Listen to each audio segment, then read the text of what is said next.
Hey, hallo! Schön, dass du eingeschaltet hast. Mein Name ist Ina und in diesem Video möchte ich dir zeigen, wie du die Schnittmuster aus meinem Shop schnell und einfach zusammenkleben kannst. Achte beim Drucker darauf, dass die tatsächliche Größe eingestellt ist. Hier ist das Kontrollkästchen 5×5 cm. Und hier unten rechts hast du eine Miniaturansicht, wie das zusammengeklebte Schnittmuster nachher aussieht. Eine Papierschere und Tesafilm brauchst du dafür.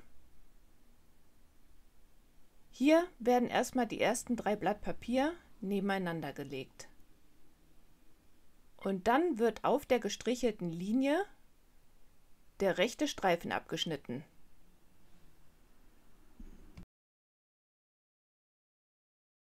Hier haben wir ein Schnittmuster mit 9 Blättern, aber das Prinzip bleibt natürlich bei jedem Schnittmuster, ob mehr oder weniger Blätter, das gleiche.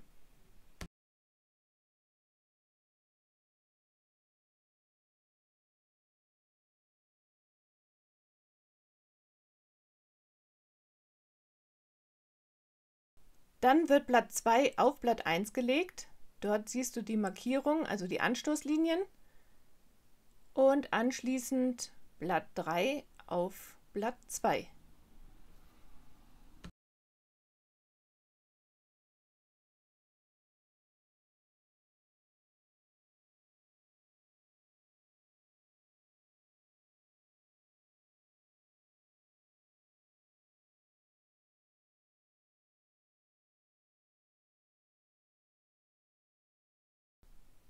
Dann kommen die nächsten 3 Blätter, also 4, 5 und 6.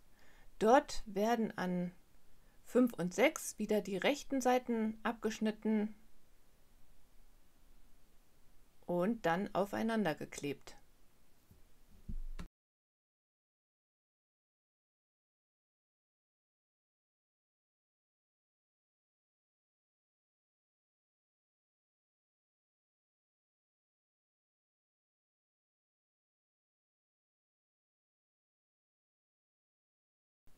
Bei den folgenden Reihen ist auch an der unteren Seite noch ein Streifen abzuschneiden. Die Blätter sind nun aneinander geklebt und so geht das jetzt ganz einfach. Dann kommen die letzten Blätter, dort wird natürlich wieder genauso Streifen abgeschnitten an der Seite, aufeinander geklebt und anschließend der untere Streifen abgeschnitten.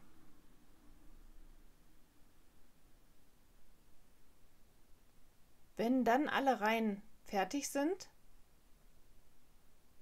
hier habe ich auch schon abgeschnitten, dann kann man die Reihen aneinander kleben.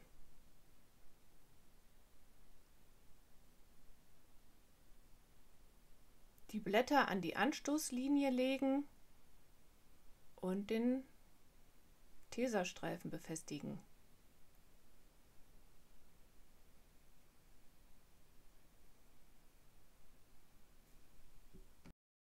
Vielleicht kennst du meine Schnittmuster und Freebooks ja noch gar nicht. Dann schau doch mal in meinem Shop vorbei, was ich dort so anbiete. Hier oben rechts findest du einen Link dorthin. Und unter diesem Namen findest du mich auf Instagram.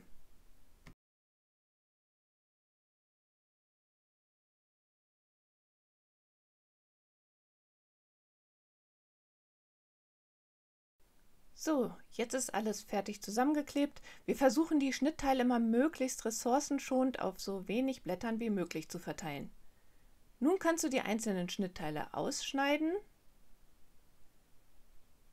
und dann kann es losgehen. Bei den Schnitten ist 1 cm Nahtzugabe enthalten. Du kannst das Schnittteil also direkt auf den Stoff auflegen und ausschneiden. Viel Spaß beim Nähen und bis dann!